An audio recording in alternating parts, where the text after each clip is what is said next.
All right, there ain't enough content out here on okay fragrances. So I got 6 of them here for you that are just okay. None of these great to me, not bad, but just okay, nothing to get excited about. If you guys like these, that's okay too. It's all subjective. So yeah, let's get on with this okay video. DUMONT CELERIO ELYSIUM is inspired by Monobaco from Ormond Jane. It's got notes of juniper berries and magnolia off the top, middle notes of sandalwood, leather, and cedar. At the base is ambergris and tobacco. It's a smoky, dry wood, leather, tobacco combination with a little bit of aromatics. Very masculine scent profile, a lot of peppery spices. Not sure how close to the original this is. Performance is good on this. Really good quality too. Good on a fall evening. Just not sure it's my favorite scent DNA. I'm not sure I like this dry, woody type of scent DNA. So yeah, it's probably well done. I haven't smelled the original, but yeah, this one just doesn't get me too excited. But I'm sure a lot of people love this one. Fragrance World ABRAAJ Enclosure is inspired by Aage Enclave. It's got peppermint, cardamom, cinnamon, and pink pepper off the top. Middle notes of olibanum, patchouli, vetiver, and rose. At the base is amber, leather, and labdanum. So it starts out with a lot of mini freshness and kind of develops into an amber and woods. Pick up some green notes and cinnamon as well. You know, there's a lot going on like all these ABRAAJ fragrances. It's very unique, I'll give it that. Again, it's not one of my favorite scent DNAs. This one works well in the fall or would work well in the spring because of all the mini notes, but I've been wearing it in the fall, and yeah, it's just not one I'm crazy about. Honestly, a lot of these ABRAAJ fragrances I struggle with a little bit, and even when I smell the real thing, I mean, these clones have a hard time getting the quality because there's so many ingredients and stuff in these ABRAAJs. So yeah, the clones struggle a little bit. The real things are always definitely better, but even when I smell the real things, I struggle with some of these, and I smelled the real thing on this one too, and yeah, I'm just really not crazy about this scent DNA, I guess. MAISON ALHAMBRA Fabulous Intense is inspired by TF effing Fabulous. I took the lid off there, so I know there's some problems showing the bottles looking the same, so hopefully with the lid off, that's okay. It's got lavender and clary sage off the top. In the middle notes, you get bitter almond, vanilla, and orris root. At the base is leather, white woods, tonka bean, cashmeran, and amber. This is probably 80% close to the real thing, less dense, more aromatic, but pretty similar. I get a lot of woods and amber, and I also pick up the almond, vanilla, and leather more as it dries down. Also quite a bit of lavender all throughout, especially at the beginning. Kind of a strange fragrance to me. This works okay in the fall. Definitely not one of my favorite scent profiles. I'm not even sure this one's okay to me. And I even smelling the real thing, I don't even think this is okay to me. But hey, maybe it's more than okay for you guys. But yeah, this is probably a pass for me. FOMO, FRAGHEADS Asylum, is inspired by Roja Elysium Parfum. It's got top notes of lemon, grapefruit, and pink pepper.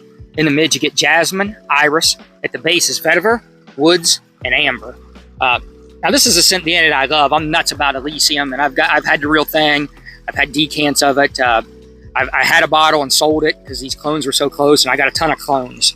So this one's kind of close to the original, but more lemon and blackcurrant than the original, and just doesn't have the brightness and effervescent qualities that the original has, and even the parfum version that this one's supposedly cloning still has an effervescence and just a pop to it that this one just falls short on.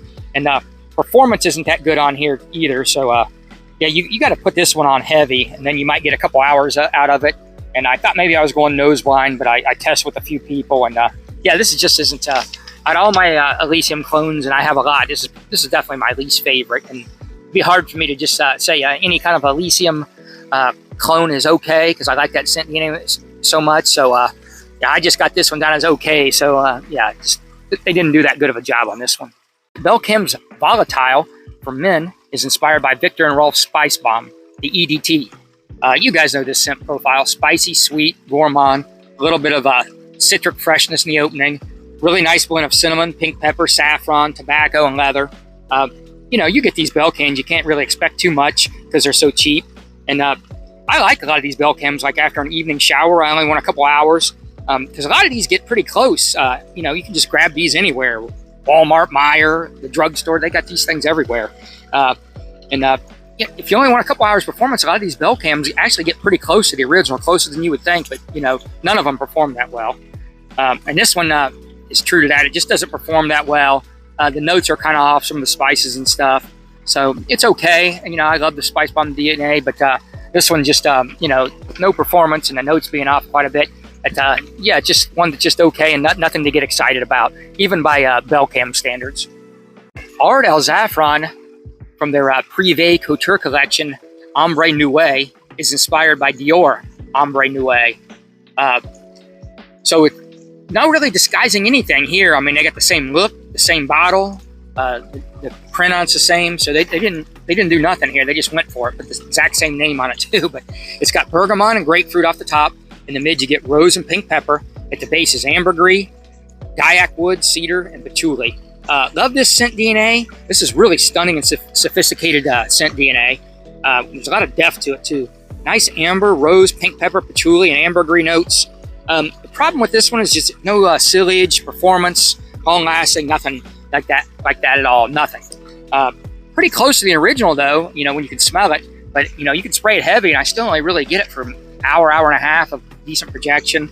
So yeah, that's the only thing that makes this one okay. I mean, it was cheap, but yeah, it's still, I need a little bit of performance, and that's the only thing lacking here. They got the scent profile down pretty decent, but it just performs so weak that I got this thing in the okay category.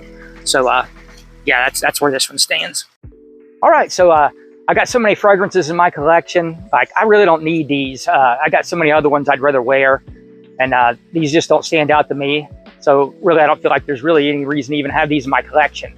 So you can let me know in the comments if you guys agree, disagree. I always like hearing your guys' opinions on stuff. So if you made it this far, like, subscribe, and comment. That helps my algorithm, and I appreciate you guys taking the time to watch.